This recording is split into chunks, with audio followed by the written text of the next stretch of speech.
Hey, everybody, this is Joe Joseph, and this is the DailySheeple.com's Daily News Brief. And I want to get started with PJ Media's piece with regards to our good friend, Al Sharpton. Good old Reverend Al, always looking out for the common man. In this case, it's no different because he's promising, my friends, a season of civil disobedience in response to Sessions' nomination. Of course, he's talking about Senator Jeff Sessions. And I got to tell you, I do not agree with Al Sharpton too often. Very seldom, if ever, do I ever agree with Al Sharpton.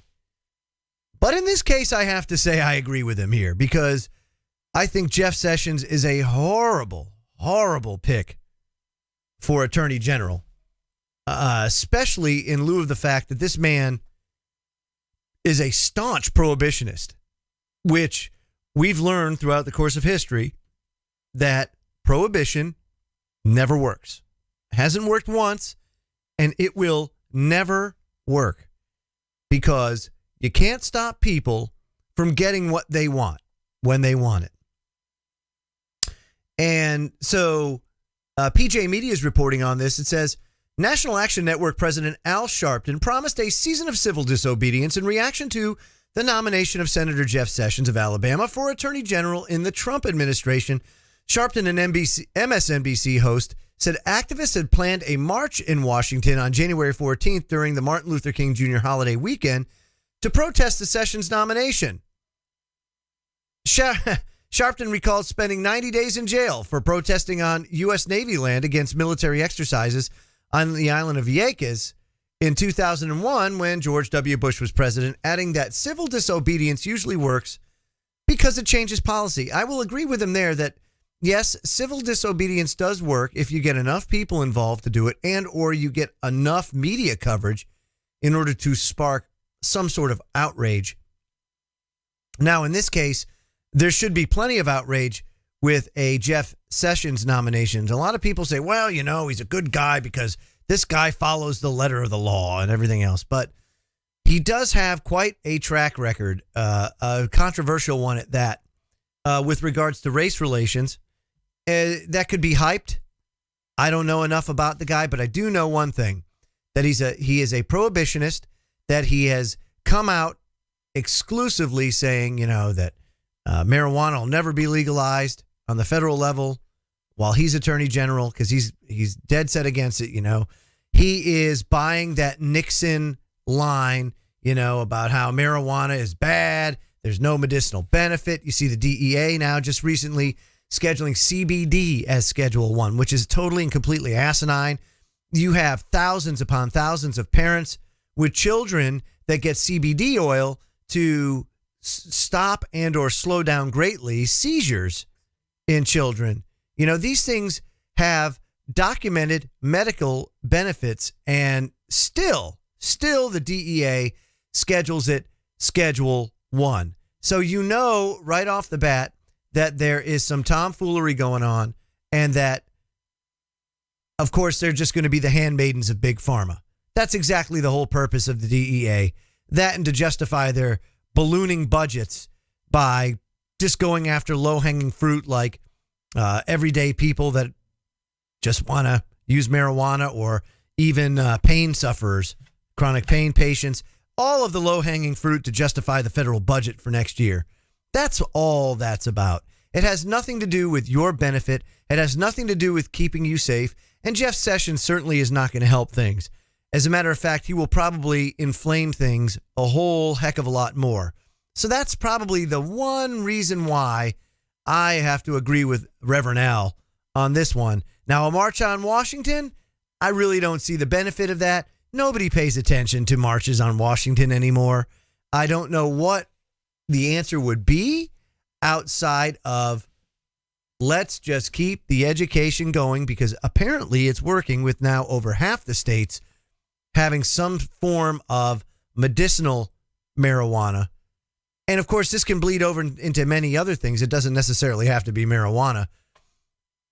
When you have public outrage, they tend to listen. They don't like the peasants getting their pitchforks and torches.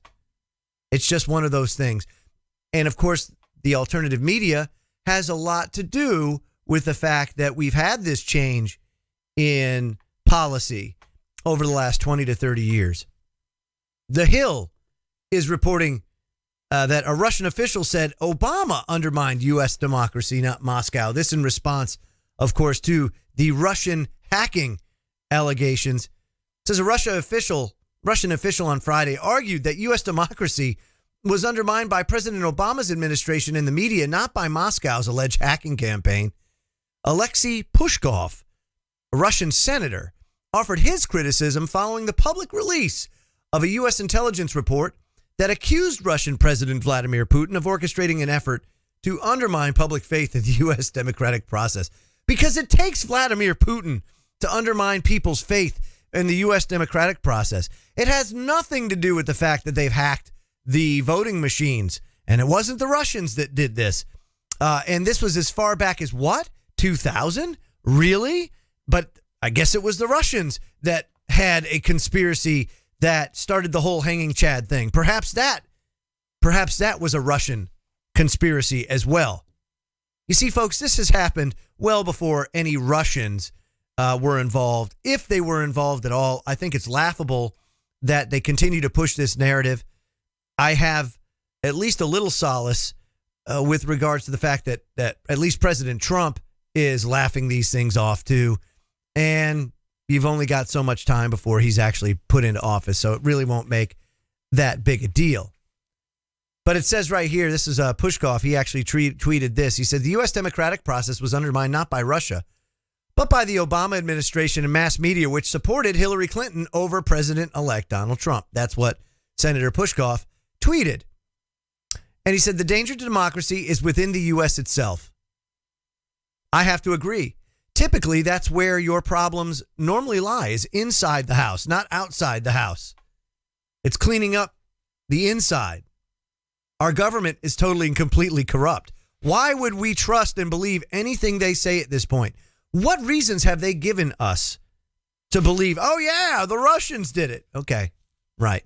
Pushkov also criticized the notion that Putin caused a decline in Russo-American relations, calling such a position complete nonsense. He also went on to say Obama took the course to isolate and undermine Russian positions, and Putin is to blame. Complete nonsense.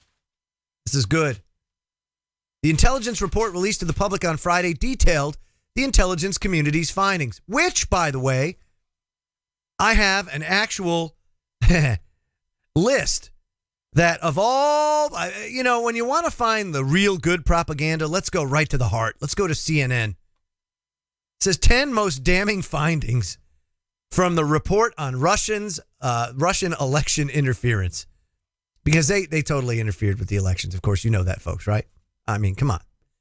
CNN reporting says, the U.S. intelligence community concluded that Russian President Vladimir Putin ordered an influence campaign, in quotation marks, to harm Hillary Clinton's chances of winning the 2016 election. Because it had nothing to do with the fact that Hillary totally and completely derailed Bernie Sanders, who would have gotten the nomination had the Democratic National Committee not interfered, and then went and totally isolated and alienated those voters, which, again, were the majority of the voters for the Democrats. And to boot, you had a lot of people that just were totally fed up with the whole process and went to Trump just because he was something totally different. You know, this is the crazy things that it's just, I can't believe anybody believes this as they read it. It says a declassified report released Friday determined with high confidence, unquote, that Russia's interference, consisting of hacking democratic groups and individuals and releasing that information via third-party websites, including WikiLeaks, helped President Donald Trump win the election. Hey, by the way, I think it was Julian Assange that basically came out on numerous occasions, even before the Russians, even before they were blamed, said, no, it didn't come from anybody else. It came from within. Julian Assange said it came from the DNC. So if it came from the DNC, why would he lie about that? Says number one, these are the top 10 most damning findings from the Russian hacking report. 1, the goal was to undermine U.S. faith in the democratic process. It's already done. The Russians didn't have to do anything with that. It says, we assess Russian President Vladimir Putin ordered an influence campaign in 2016 aimed at the U.S. presidential election.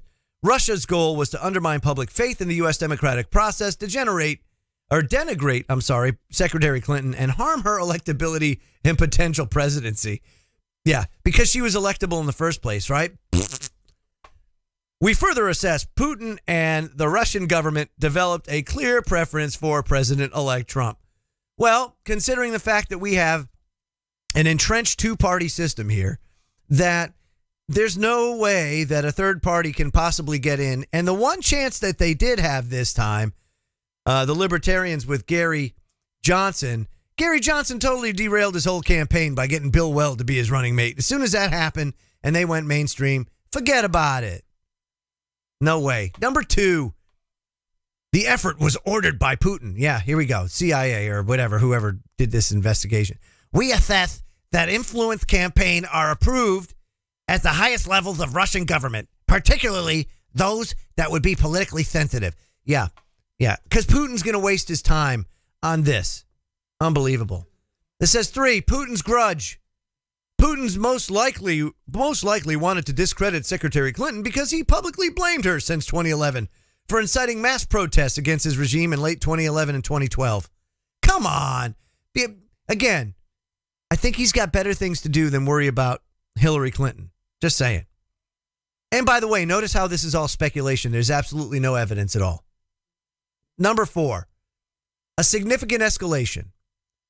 Russian efforts to influence the 2016 U.S. presidential election represent the most recent expression of Moscow's long-standing desire to undermine the U.S.-led liberal democratic order. But these activities demonstrated a significant escalation in directness, level of activity, and scope of effort compared to previous operations. And again, we've never done this before, have we? The United States has never tried to influence any sort of anything in any other country, have we? No. 5, it says paid social media trolls. Moscow's influence, because, the rubles in the United States are just flowing like crazy. Moscow's influence campaign followed a Russian messaging strategy that blends covert intelligence operations such as cyber activity with overt efforts by Russian government agencies, state-funded media, third-party intermediaries, and paid social media users or trolls. Right. Number 6, hashtag democracy, rest in peace. Before the election, Russian diplomats had publicly denounced the U.S. electoral process and were prepared to publicly call into question the validity of the results. Wait a minute. Russia's not the only ones that called the U.S. electoral process into question. I believe in independent and alternative media have been calling this into question for close on 20 years now. I mean, this has been a long time. You go backwards. I mean, there has been political deception and cheating and everything. It's gone on as long as elections have gone on. But with the advent of the electronic voting machine, why? Absolutely, people have been calling into question the electoral process. Not just the Russians. Good for them for doing it. I wish more people would call our election process into question. Number 7, Russian media involvement. Of course, Russia Today. They've got to poo-poo on Russia Today. Why? Because Russia Today is actually giving us the news that the CNNs, the MSNBCs, the Fox News, the CBSs, the NBCs, all your broadcast media, all your mainstream media don't give you. They don't give you what you want to know or need to know. They give you what they want you to know. And that's it. And it's crap. If you look at what's on the mainstream media on a daily basis, the majority of the information that they put out is totally useless. It's garbage. It's bunk. It's just meant to frickin' numb you out. That's all it's meant to do. Or perhaps it might incite some spirited divide and conquer. That's really all it's for. It's propaganda. Beyond the U.S., number 8, Moscow will apply lessons learned from its Putin-ordered campaign aimed at the United States presidential election to future influence efforts worldwide. Because again, the U.S. has never done anything like that. Number 9, we assess other U.S. targets. Russian intelligence service will continue to develop capabilities to provide Putin with options to use against the United States. Judging from past practices, and current efforts. And number 10, Putin and WikiLeaks. In early September, Putin said publicly it was important the DNC data was exposed to WikiLeaks, calling the search for the source of the leaks a distraction and denying Russian state-level involvement. Why? Because he didn't get it from the Russians. But hey, let's just keep that whole narrative going. It's for another week and a half, and then we'll be good, right? Finally, the Daily Mail. Listen to this. This is very interesting. It says, why plans to hobble UK newspapers are a tyrant's charter. Of course, over in the UK, and again, over in Europe, here in the United States, there's a push to do away with independent media, to do away with citizen reporting, so that you can have your propaganda machine run unchallenged and without accountability. And Ian Burrell, who was Foreign Reporter of the Year, who has reported from brutal regimes around the world, he wrote an article on this in the Daily Mail on Sunday on the true cost of a shackled press. Listen to this. It says, journalism can be a dangerous job. In many places on our planet, rich and powerful people dislike anyone investigating their nefarious affairs and are swift to threaten, imprison, torture, and even kill those who do so. The brave men and women who resist such pressures and report truth in the face of tyranny are not just helping to expose corruption and injustice, but they're fighting for something we, in Britain and the U.S., take for granted. The right to free expression that is a foundation stone of our democracy. Small wonder, then, that many journalists in foreign countries look with envy on places where politicians can't dictate the public agenda, where censors do not hold sway, and where reporters are free to investigate wrongdoing without fear. So they would be shocked to discover that Britain, the mother of parliamentary democracy, faces the threat of politicians muzzling the press. And again in the United States and over in Europe as well. He says we stand on the brink of permitting a self-protecting political class to impose a state-sanctioned regulator and, incredibly, devolving official approval to a body funded by the embittered son of a wartime fascist who ended up on the front page in a sex scandal. As human rights groups such as Index on Censorship point out, if such measures were introduced in other countries, British politicians would be the first to scream about dreadful state censorship. And they're right. The draconian measure threatens to protect crooks and dodgy characters while shackling investigative journalism and silencing small publishers and shrinking public accountability of those in power. Now, he's reported from more than 50 nations covering coups, conflicts, and chaos. And he personally witnessed firsthand what it's like to operate where regimes have such restrictions in place. And I can tell you, the result is not good. It's not good at all. I would suggest you check this article out. I'll have it in the description box below. And we can only hope and pray as the soon-to-be President Trump assumes office that this fake news narrative goes away. However, I don't think it will, because I don't think it's being generated by the Oval Office. I believe that this is a campaign that's being executed by clandestine organizations and perhaps compartmentalized departments within the U.S. government and other governments around the world. And it's certainly coordinated because it's all happening at the same time. They're all picking up on this. But it's all the more important as we go on that citizen reporting in the face of this increases 100-fold. That everybody that has a smartphone, that has a camera, that has a way to set up a website, and you can do it for free, do so and start blogging and reporting on things that are important to you. Because that's the only way that we're going to fight and win against this push for censorship, against this push for control. That's the only way it's going to happen. And we here at the dailysheeple.com are committed to fighting for you. And with that said, I'm Joe Joseph. This has been the dailysheeple.com's Daily News Brief. Subscribe to this YouTube channel and check out the Daily Sheeple's newsletter. You can go sign up for it at thedailysheeple.com. Have a great night, everybody, and I'll have one again for you tomorrow.